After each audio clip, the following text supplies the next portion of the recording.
अस्सलाम वालेकुम स्टूडेंट्स, हम केमिस्ट्री का 5th चैप्टर पढ़ रहे हैं।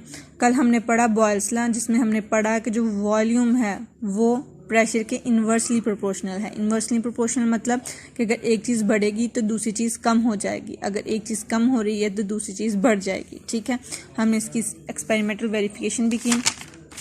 आज हम करेंगे इसके न्यूमेरिकल्स। एक न्यूमेरिकल मैं आपको करवाऊंगी, एक आप लोग खुद करोगे। अगर समझ नहीं आएगी तो आपने मुझसे पूछ लेना है। ठीक है, तो पहले मैं आपको थोड़ा सा कॉन्सेप्ट दे देती हूँ।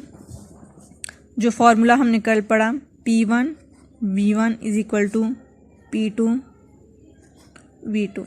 ठीक है, ये कल हमने ये फार्मूला ड्राइव किया। इस फार्मूले से हम बच्चे क्या क्या चीज़ें निकाल सकते हैं। अगर हमें तीन चीज़ें पता हों, फॉर एग्जांपल हमें P1 V1 और P2 पता है कि इनकी क्या क्या वैल्यूज़ है, तो हम V2 निकाल सकते हैं। कैसे? हम P1 V1 को और P2 इनको एक साइड पे रहने देंगे और V2 की वैल्यू निकाल लेंगे। इन दोनों को मल्टीप्लाई कर लेंगे और इसके साथ डिवाइड कर देंगे, तो हमारे पास V2 की वैल्यू आ जाएगी।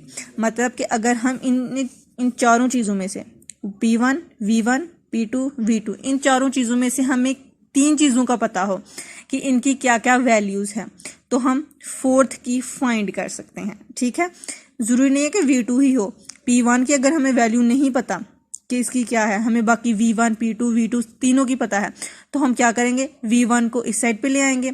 इस साइड पे मल्टीप्लाई हो रहा है तो इस साइड पे आके डिवाइड हो जाएगा, तो P1 एक साइड पे।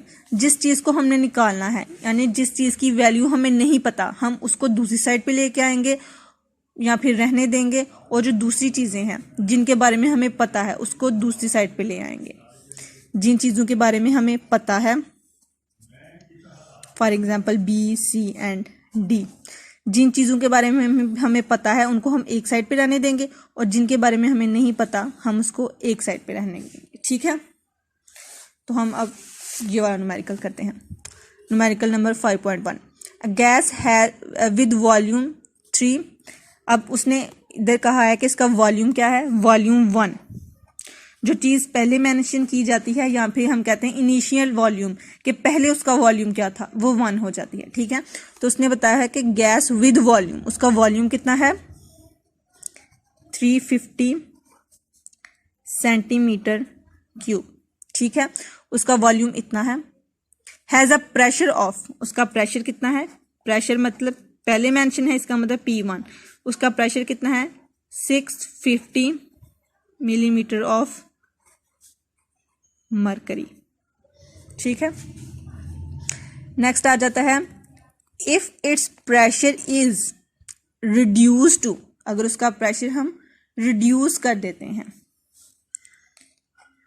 इधर आ जाएगा ये P2, क्योंकि P1 पहले इतना था, फिर हमने रिड्यूस किया है, और रिड्यूस करके हमने उसका प्रेशर कितना कर लिया है, 325 millimetre of mercury.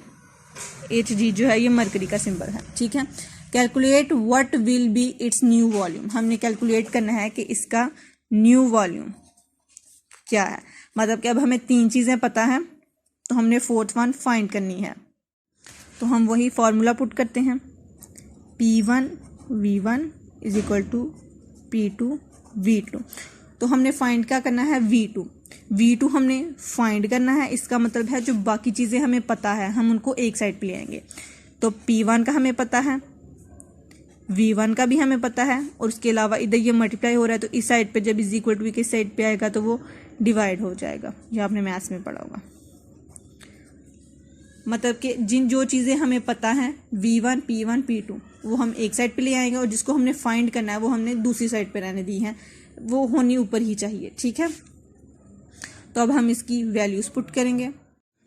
Value put करो, सबसे पहले P1 की कितनी है, 650। इधर मैं इनकी यूनिट्स नहीं लिख रही। और V1 की वैल्यू आ जाती है, ये दोनों मल्टीप्लाई हो रहे हैं, V1 की वैल्यू आ जाती है 350। P2 नीचे है, और P2 की वैल्यू हम नीचे लिखेंगे। इसकी वैल्यू क्या है, 325 इज इक्वल टू V2। तो अब हम इन सबको डिवाइड करेंगे, तो डिवाइड करके आंसर आता है तुम लोगों का 700। तो मतलब कि जो 700 है वो, क्योंकि इसकी सेंटीमीटर क्यूब में है ना, तो इसका वॉल्यूम भी सेंटीमीटर क्यूब में ही होगा। जिसकी पहले वाली यूनिट होगी वही नेक्स्ट वाली की यूनिट होगी। तो इसका जो वॉल्यूम है वो 700 सेंटीमीटर क्यूब आया है। इसको डिवाइड कर, इसको दोनों को मल्टीप्लाई किया है, फिर डिवाइड किया है, तो इसका आंसर 700 आया है, 700 सेंटीमीटर क्यूब। तो वो V2 के इक्वल है।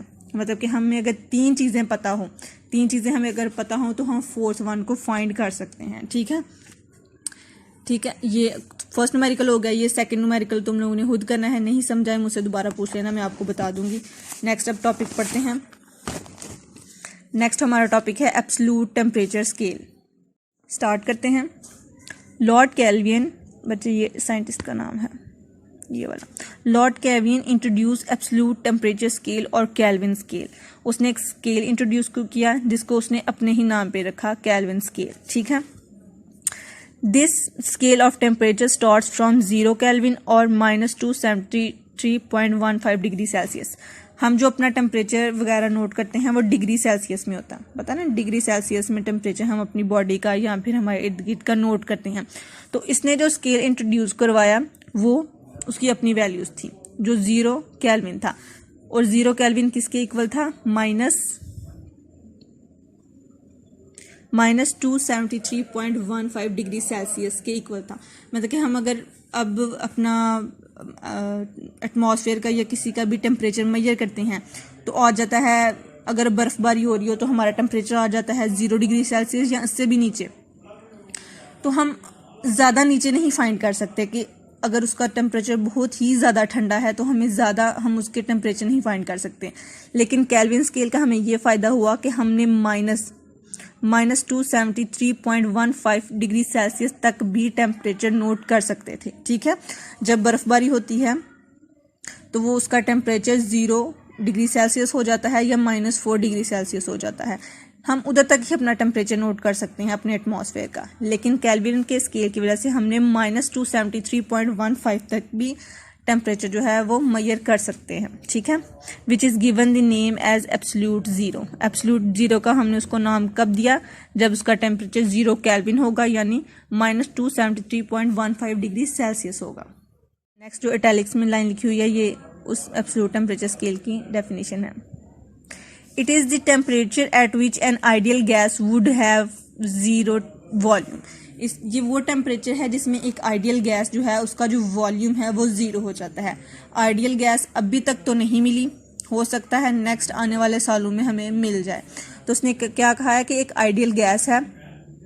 एब्सोल्यूट 0 कब होता है? जब एक आइडियल गैस का जो वॉल्यूम है वो 0 हो जाता है। ठीक है, as both scale have equal degree range, therefore when 0 Kelvin equal to -273 degree Celsius, then 273 Kelvin is equal to 0 degree Celsius as shown in scale। उसने हमने अभी पढ़ा है कि जब 0 केल्विन होगा तो इसका मतलब है जो अगर हम डिग्री में टेम्परेचर मेजर करें तो वो -273 डिग्री सेल्सियस होगा। तो इसका मतलब है कि जब 0 डिग्री सेल्सियस होगा तो वो किसके इक्वल होगा? 273 केल्विन के इक्वल होगा। ये जो स्केल है ये एक दूसरे से रिलेटेड है ऐसे। आगे है conversion of Kelvin scale to Celsius temperature and vice versa can be carried out. ये फॉर्मूले हैं, थोड़े से ये आपने याद करने हैं। इसमें क्या हो रहा है कि हम केल्विन के टेम्परेचर को डिग्री सेल्सियस में चेंज कर रहे हैं और डिग्री सेल्सियस के टेम्परेचर को केल्विन में चेंज कर रहे हैं। फॉर एग्जाम्पल अगर हम कह लेते हैं कि हमारे पास जो टेम्परेचर है डिग्री सेल्सियस में वो 25 है, तो हमने अगर नोट करना है कि केल्विन में वो टेम्परेचर कितना है। अगर हम थर्मामीटर या फिर किसी चीज़ से भी मेजर करते हैं कि हमारे जो एटमॉस्फेयर है उसका टेम्परेचर जो है वो 25 डिग्री सेल्सियस है, तो वही टेम्परेचर केल्विन में कितना होगा? तो हम क्या करते हैं, डिग्री सेल्सियस वाले टेम्परेचर में प्लस कर देते हैं, किसको? 273 को प्लस कर देते हैं, तो जो आंसर आएगा वो केल्विन में टेम्परेचर होगा। तो अगर हमारे पास केल्विन में कोई टेम्परेचर है तो हमने उसको डिग्री सेल्सियस में कन्वर्ट करना है, तो हम क्या करते हैं, केल्विन वाले टेम्परेचर में से माइनस कर देते हैं 273 को, तो जो आंसर आएगा वो डिग्री सेल्सियस में उसका टेम्परेचर होगा। ठीक है, इसको अच्छे से पढ़ लेना है, याद कर लेना है, समझ लेना है। अगर नहीं समझ आएगी आपने मुझसे पूछ लेना, मैं आपको दोबारा समझा दूंगी। ये फर्स्ट वाला न्यूमेरिकल भी एक दफ़ा अपने हाथ से कर लेना, सेकंड वाला न्यूमेरिकल भी करना। नहीं समझ आएगी मुझसे पूछ लेना, मैं आपको दोबारा समझा दूंगी। और फिर हम नेक्स्ट पढ़ेंगे चार्ल्स लॉ। ठीक है, ये भी लॉज ऑफ जो गैसेस हैं उसका सेकंड लॉ है। अब जो होमवर्क वगैरह करते हो वो मेरे साथ शेयर किया करो ताकि मुझे पता चले कौन कौन जो ग्रुप में है वो एक्टिव है। ठीक है, ये अपने याद कर लेना है, समझ लेना है, कोई प्रॉब्लम हो तो मुझसे रब्ता कर लेना। अल्लाह हाफिज़।